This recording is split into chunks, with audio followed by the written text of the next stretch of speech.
Alors bonjour à toutes et à tous. J'avais posté une photo de ce pull sur le groupe Facebook Crochet Débutant et j'avais eu beaucoup de retours et pas mal de personnes qui m'ont demandé comment faire ce pull. Il est très simple à faire, je pense qu'un débutant ou une débutante peut le faire largement. C'est en taille 36, donc pour ceux qui sont plus épais que moi, il faudra prévoir plus de laine. Mais moi j'en ai pris à peu près 650 mètres de la laine Fun de Mondial Tissu en bordeaux, rouge bordeaux, soit à peu près 13 pelotes et un chouï d'une 14e. J'ai utilisé un crochet numéro 7. Comment il se crochette? C'est très simple, il faut faire le devant, le dos et après tout vient se greffer dessus. Le devant et le dos se crochettent de bas en haut. Ensuite, on coud au niveau des épaules et des côtés. Et après, on fait le col qui vient dessus et les manches vont venir se greffer dessus. Donc, c'est pas très compliqué. Il n'y a vraiment que deux pièces à faire. J'ai fait le devant et le dos en poinderie et les manches en demi-bride. Pour faire le devant du pull, alors c'est très simple. Vous allez faire 3 rangs ici de mailles serrées. Moi, j'ai monté 40 mailles au début, d'ici à là. Mais après, ça dépend de la largeur souhaitée. Ensuite, après les 3 rangs de mailles serrées, on va faire en poinderie. Tout ici. Et jusqu'à là, on va monter en rang droit 31 rangs. Ici, ça correspond à vos aisselles. Donc, ce sera la hauteur souhaitée entre vos aisselles et le bas du pull. Vous montez tant que vous voulez. Moi, j'en ai fait 31. Ensuite, il faut faire un retrait de 2 mailles de chaque côté pour pouvoir après faire un renfoncement, pour pouvoir après on va mettre les manches ici et là. Ensuite, de là au bas de l'encolure, moi j'ai fait 8 rangs, droit encore, et toujours aux poinderies. Là, hop, ça fait 2 rangs, avec une diminution à chaque fois au début, enfin au début au centre plutôt. De là à là, moi j'ai pris 10 mailles, et de là à là 10 mailles aussi, et tout le reste là je ne l'ai pas travaillé, mais vous verrez avec le col de toute manière ça fera une encolure ronde.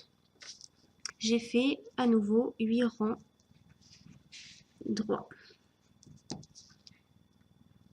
En ce qui concerne le dos, vous allez voir c'est quasiment la même chose que le devant, sauf que l'encolure on la commence beaucoup plus haute que pour le devant forcément. Donc à nouveau on monte 40 mailles dès le début, on monte ici 3 rangs de mailles serrées, à nouveau 31 rangs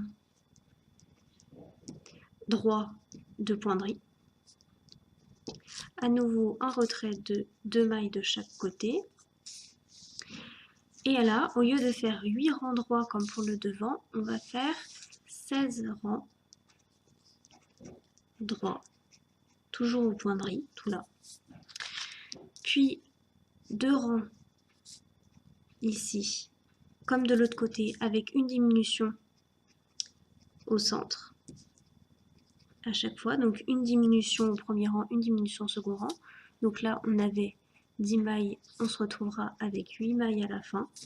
Pareil, 10 ici, 8 ici, comme pour le devant d'ailleurs. Et après on recommence avec 2 rangs droits, donc avec 8 mailles pour terminer. Une fois que vous avez fait votre devant et votre dos, vous allez les placer à l'inverse, comme ça devant vous, avec le haut des épaules collées, et vous allez coudre les épaules ensemble, donc celle-ci avec celle-ci, celle-ci avec celle-ci forcément. Et ensuite, vous allez faire l'encolure pour bien relier les deux parties. Donc vous piquez peu importe où, autour du col, vous montez d'une maille en l'air et vous faites 2 rangs en tout de mailles serrées tout autour, donc vous passez d'un côté à l'autre. Et moi, ce que j'ai fait pour éviter que ça gondole et que ce soit plus joli, c'est que ici, là, à peu près, aux angles de chaque côté, j'ai fait une diminution pour que ça resserre le col et donc que ça ne gondole pas. Je trouve ça plus joli. Après, libre à chacun de faire comme il souhaite. Alors, pour faire le point de riz, c'est très simple. Bon, là, j'ai monté que 10 mailles et 2-3 rangs de mailles serrées. Ça imite la bordure inférieure du devant et du dos. Donc, on fait une maille en l'air, on tourne le travail. On commence par une maille serrée dans la première maille. Hop, donc un jeté, on pique, on ramène, un jeté, on passe dans les deux boucles. Et dans la maille suivante, on fait une bride. Donc un jeté, on pique, on ramène, un jeté, on passe dans les deux premières boucles, un jeté, on passe dans les deux dernières boucles. Et ça, on alterne tout le rang. Donc c'est-à-dire qu'on refait une maille serrée dans la maille suivante, puis une bride dans la maille suivante, et ainsi de suite jusqu'à la fin du rang. Donc ça ferait faire une alternance de mailles serrées et de brides. Voilà, vous faites ça tout votre rang. Et à la fin du rang, vous allez terminer, si vous commencez par une maille serrée, normalement par une bride. Donc je le fais avec vous. Touc, touc. Voilà, une maille serrée.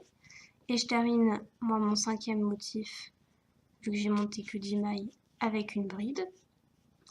Et pour le rang d'après, on inverse, c'est-à-dire qu'on monte avec une maille en l'air, vu que moi je commence avec une maille serrée. En fait, là où il y a une bride, vous faites une maille serrée, là où il y a une maille serrée, vous faites une bride. Vous inversez tout simplement. Donc là, moi je commençais avec une maille serrée, puis une bride, et ainsi de suite, tous les rangs. Donc en face d'une maille serrée, vous faites une bride, en face d'une bride, vous faites une maille serrée, et vous avez fait votre point de riz. Alors pour faire les manches, elles se montent directement à partir de la base du pull qu'on a déjà faite. Vous les montez ici et là, donc vous piquez peu importe où, enfin n'importe où autour de du rond. Vous montez 2 mailles en l'air et après vous attaquez directement avec des demi-brides. Moi j'ai commencé, j'en ai piqué 46 pour faire le premier rang de ma manche. Après, pendant un rang, donc on va dire que là il y en a 46. Pendant un rang, j'ai fait une diminution. Enfin, j'ai fait un rang de diminution ici. Donc un rang où j'ai fait 8 diminutions que j'ai réparties tout autour. Donc ça me fait 38 mailles à la fin. Les diminutions, répartissez-les tout autour, mais essayez de d'en faire au moins une ici et une là, et une de l'autre côté forcément, et là pareil. Ça fera plus joli à la fin. Donc un rang de 8 diminutions, un autre rang pareil de 8 diminutions, donc un seul rang, 8 diminutions encore, et ça me fait 30 mailles à la fin. Ensuite, j'ai fait 8 rangs droits, donc j'ai gardé mes 30 mailles. Après, j'ai recommencé les diminutions, mais cette fois-ci moins fort parce que, alors c'est pendant 9 rangs, et en fait c'est une diminution à chaque rang. Donc peu importe où vous la faites, hein, il n'y a pas d'endroit précis, il faut juste que ça diminue à chaque fois. Donc là il me reste 21 mailles à la fin du 9e rang, puis 5 rangs tout droit, sans diminution. Donc il me reste encore 21 mailles. Ici c'est à peu près la zone où vous aurez votre coude.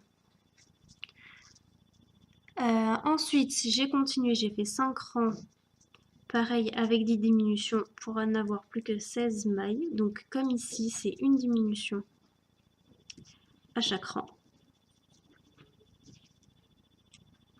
Après ces 5 rangs de diminution, j'ai continué sur 6 rangs tout droit. Donc j'ai gardé mes 16 mailles.